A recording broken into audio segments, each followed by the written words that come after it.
Good morning बच्चों।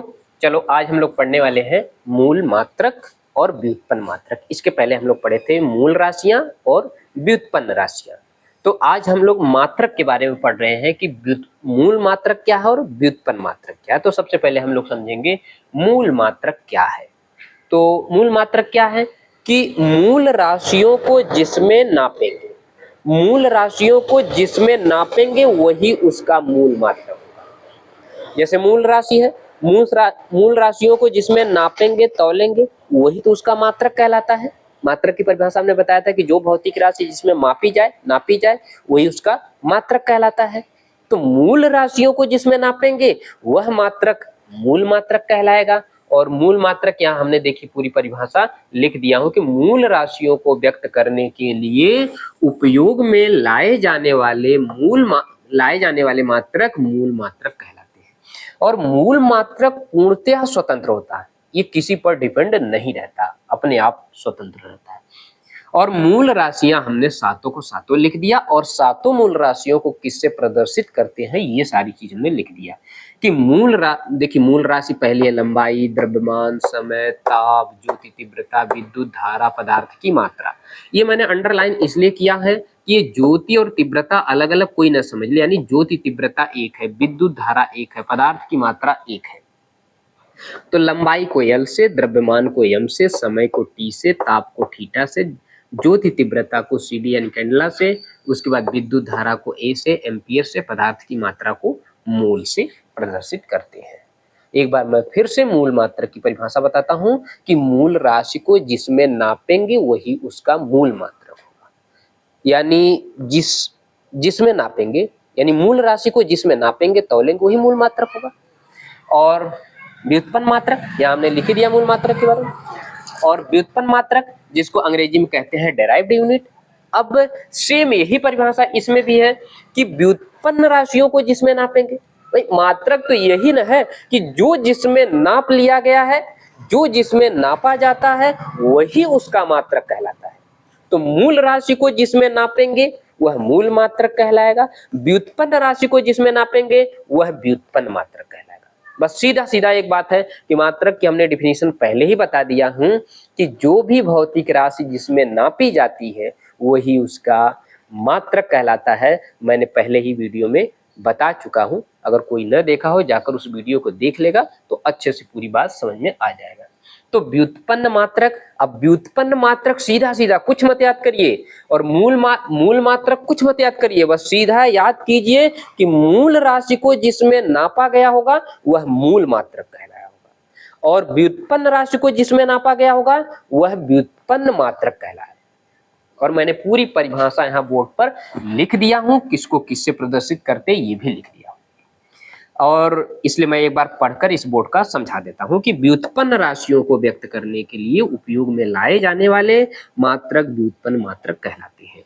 और देखिए क्षेत्रफल का व्युत्पन्न मात्रक मीटर घाते 2, आयतन का व्युत्पन्न मात्रक मीटर घाते 3। मैंने बता दिया कि व्युत्पन्न मात्रक जो होता है एक दूसरे पर डिपेंड होता है, लेकिन यह डिपेंड नहीं रहता है, ये स्वतंत्र रहता है। और इसका लंबाई को जब भी लिखेंगे मीटर लिखेंगे, मीटर पर कोई घात नहीं लगाएंगे। द्रव्यमान का जब भी मात्रक लिखेंगे किलोग्राम, इस पर कोई घात नहीं लिखेंगे। देखिए लंबाई को अगर हम मीटर लिखेंगे तो इस पर घात कुछ भी नहीं लगाएंगे। द्रव्यमान को किलोग्राम में नापेंगे, कोई उस पर घात नहीं लगाएंगे। और समय को सेकंड में या घंटा में या जिसमें भी नापेंगे इस पर कोई घात नहीं लगाएंगे। इसलिए इसे कहते हैं कि यह इंडिपेंड है, किसी पर डिपेंड नहीं है, यह पूर्णतया स्वतंत्र है। ठीक है, इस पर कोई घात नहीं लगती है और इसके मात्रक पर घात लगती है। इसलिए इसके सहारे से आया है। लंबाई मीटर था तो उस पर 2 घात लगा दिया गया, इसलिए हो जाएगा व्युत्पन्न मात्रक। और इसको स्क्रीनशॉट लीजिए, अभी मैं इसके आगे और समझाता हूं। चलिए अब हम लोग मापन की विभिन्न प्रणालियों के बारे में देखते हैं कि क्या है। ठीक है, मापन की देखिए मैंने यहाँ लिखा कि विभिन्न भौतिक राशियों की माप के लिए निम्नलिखित 4 प्रणालियां हैं। 4 प्रणालियां हैं जिनमें से पहला है MKS system, CGS system, FPS system, SI system. यही चारों के बारे में हम लोगों को पढ़ना है। एमकेएस सिस्टम क्या है, सीजीएस सिस्टम क्या है, और एफपीएस सिस्टम क्या है, एसआई सिस्टम क्या है, इसके बारे में हम लोग को पढ़ना है। ठीक है, तो देखो यहाँ लिखा है, हिंदी में कहते हैं मीटर किलोग्राम सेकंड प्रणाली, और इसको कहते हैं सेंटीमीटर ग्राम सेकंड प्रणाली, और इसको कहते हैं फुट पाउंड सेकंड प्रणाली, और यह अंतर्राष्ट्रीय सिस्टम है जिसको इंटरनेशनल सिस्टम कहते हैं। ठीक है, अब हम यहीं से समझ जाएंगे कि इसका क्या है। देखो, लंबाई को मीटर में नापेंगे, और द्रव्यमान को किलोग्राम में, और समय को सेकंड में नापेंगे। ठीक, बस यही याद रखना, एमकेएस का मतलब होगा पहले लंबाई होगा, दूसरा द्रव्यमान होगा, तीसरा समय होगा, ये सब में होगा। ठीक है, जैसे यहां से समझ जाएंगे कि लंबाई को हम मीटर में नापेंगे, द्रव्यमान को किलोग्राम में नापेंगे, समय को सेकंड में नापेंगे। ठीक है, और मैंने यहाँ ब्रैकेट में लिख दिया कि इसका उपयोग इंजीनियरिंग एवं औद्योगिक क्षेत्र में ज्यादा हो रहा है। यानी जो एमकेएस सिस्टम का उपयोग है वह इंजीनियरिंग, औद्योगिक कंपनियों में ये थोड़ी ज्यादा इसका उपयोग होता है। और सीजीएस सिस्टम क्या है, सीजीएस सिस्टम को हम कहते हैं इसे एसआई सिस्टम प्रणाली अथवा मीट्रिक प्रणाली भी कहते हैं इसको। अब यहीं से समझ जाएंगे कि जो लंबाई होगा उसे सेंटीमीटर में, और जो द्रव्यमान होगा उसे ग्राम में, और समय को सेकंड में नापेंगे। तो और इसे फ्रांसीसी प्रणाली अथवा मीट्रिक प्रणाली भी कहते हैं। ठीक, अब अगला आ गया एफपीएस सिस्टम क्या है। एफपीएस सिस्टम में बस यही से देख लेंगे कि लंबाई, पहला लंबाई होगा, दूसरा द्रव्यमान होगा, तीसरा समय होगा।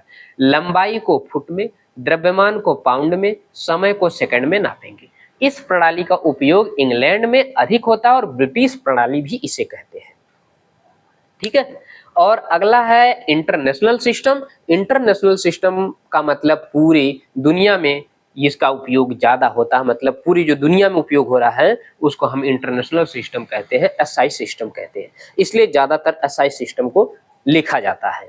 एक बार मैं फिर से रिवीजन कर रहा हूं, फिर उसके बाद लंबाई, द्रव्यमान, समय के अन्य छोटे बड़े मात्रक को एकदम ट्रिक के माध्यम से आसान शब्दों में इसको मैं सिखा दूंगा। बस याद रखिए, एमकेएस, सीजीएस, एफपीएस। एमकेएस मतलब पहला एम तो मीटर, लंबाई को मीटर में, द्रव्यमान को किलोग्राम में, समय को सेकंड में नापेंगे। और सीजीएस देखिए, सेना की जब भर्ती होती है तो सेना की जो भर्ती होती है ना, तो उसे सीजीएस सिस्टम में नापते हैं। लंबाई को सीजीएस सिस्टम में नापते हैं। लंबाई को इसलिए कहते हैं कि 168, 169, 170, 172 हाइट ले लिए, तो ये जो होगा सेना की जो भर्ती होती है उनकी लंबाई जो होता है सीजीएस सिस्टम में नापते हैं। और सीजीएस सिस्टम में लंबाई को सेंटीमीटर में नापते हैं, और द्रव्यमान को ग्राम में, समय को सेकंड में। मैंने बता दिया, इधर का सेकंड ही, इधर लास्ट का सेकंड ही है, सब सेकंड है, इसमें सेकंड, इसमें सेकंड, इसमें सेकंड। बस याद क्या करना है, मीटर किलोग्राम, सेंटीमीटर ग्राम, और फुट पाउंड। और यह इंटरनेशनल सिस्टम है। और लंबाई, द्रव्यमान, समय के अन्य छोटे बड़े मात्रक को मैं नेक्स्ट वीडियो में समझाऊंगा। ठीक।